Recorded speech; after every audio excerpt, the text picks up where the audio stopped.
Hello friends, all in one education channel में मैं आपका वेलकम करती हूँ। आज हम आपके लिए लेकर आए बेटी बचाओ बेटी पढ़ाओ के ऊपर एक निबंध। चलिए देखते हैं कैसे लिखना है। प्रस्तावना सबसे पहले हम सेट कर लेते हैं। चलिए ठीक है, अब सही। प्रस्तावना। भारत में बेटियों की स्थिति लंबे समय से चिंता का विषय रही है।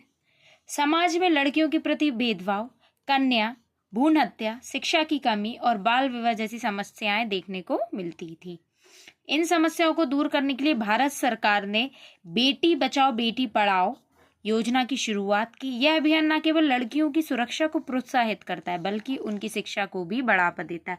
तो इस अभियान का उद्देश्य था जो बाल विवाह है, लड़कियों के प्रति जो भेदभाव है उसे कम करना, साथ में जन में ये जागरूकता पैदा करना कि बच्चों को जो बेटियां हैं उनको पढ़ाना ही है। तो उनको अगर आप बचाना चाहते हैं तो उसका एक ही रास्ता है, वो है पढ़ाना। तो सरकार ने ये योजना निकाली थी। बेटी पढ़ाओ का महत्व। शिक्षा किसी भी व्यक्ति के विकास का सबसे महत्वपूर्ण साधन होती है, लेकिन पुरानी रूढ़ियों और आर्थिक समस्याओं के कारण बेटियों की शिक्षा का अनिवार्य बनाने पर जोर देती है ताकि वे आत्मनिर्भर बन सके और अपने अधिकारों के प्रति जागरूक हो। शिक्षा जो है किसी भी व्यक्ति का विकास डेवलप्ड करने में सहायता देती है, ये पता ही है। पुरानी जो रूढ़िवादी जो लोगों की सोच थी, वो जो प्रथा थी जिसमें बेटियों को शिक्षा नहीं मिलती थी, तो उस चीज से निकलने के लिए बेटी पढ़ाओ अभियान का आना बहुत ही जरूरी था, जिससे एक लड़की एक बेटी आत्मनिर्भर बन सके। बेटी बचाओ का महत्व। पढ़ाओ का महत्व मतलब हो गया उसको शिक्षित करना है। अब बचाओ का, समाज में बेटियों को लड़कों की तुलना में कमजोर समझना या समझा जाता है, जिसके कारण कन्या भ्रूण हत्या जैसी अमानवीय प्रथाएं चल रही हैं, चलती आ रही हैं। चलित थी, लेकिन चलित थी नहीं, ये है ही अभी भी। लड़कियों को लड़कों से कम समझा जाता है। उन्हें गर्व जो रहता है माँ का, उसी पे बच्चों को क्या करता है, उनकी भ्रूण में हत्या कर दी जाती है। क्यों? क्योंकि माना जाता है कि बेटी जो है बेटे के बराबर नहीं हो सकती।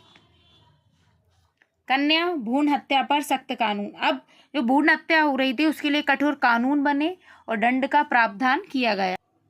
लड़कियों की शिक्षा को बढ़ावा। सरकारी स्कूलों में लड़कियों की शिक्षा का मुफ्त या कम शुल्क में उपलब्ध, मतलब लड़कियों के लिए जो शिक्षा थी वो सरकारी स्कूलों में मुफ्त या बहुत कम 500-1000 रुपए में शुरुआत कर दी गई। पूरे साल भर की फीस इतनी रहेगी। जागरूकता अभियान। अब ये जो है विभिन्न माध्यमों से लोगों को बेटी बचाने और उन्हें शिक्षित करने के, मतलब ये जो लोग सुनेंगे बेटी बचाओ बेटी पढ़ाओ, तो ये एक अभियान जब लोगों के कानों तक जाएगा तो वो जागरूक होंगे, सचेत होंगे। वो अपनी बेटी को विवाह के रास्ते पे ना ले जाके शिक्षा के रास्ते पे ले जाना ज्यादा पसंद करेंगे। उपसंहार। बेटी बचाओ बेटी पढ़ाओ केवल एक योजना नहीं है बल्कि समाज में बदलाव लाने का एक आंदोलन है, एक क्रांति है। हमें यह समझना होगा कि बेटियां परिवार, समाज और देश की आधारशिला हैं। इसलिए हर नागरिक का यह कर्तव्य है कि वह इस अभियान को सफल बनाने में सहयोग करे और बेटियों को समान अवसर प्रदान करे। उसका हमारा निष्कर्ष निकलता है कि बेटियों को समान समझना है। वह परिवार में रहकर, समाज में रहकर इस देश का पूर्ण विकास कर सकती है। वह हर तरीके से सक्षम है, वे जो चाहे वो कर सकती। वह परिवार भी संभाल सकती है और काम भी कर सकती है। इस अभियान को लाने का महत्व यही था। हमारा ये रहा पूरा, ऐसे देखेंगे हम अब अच्छे से।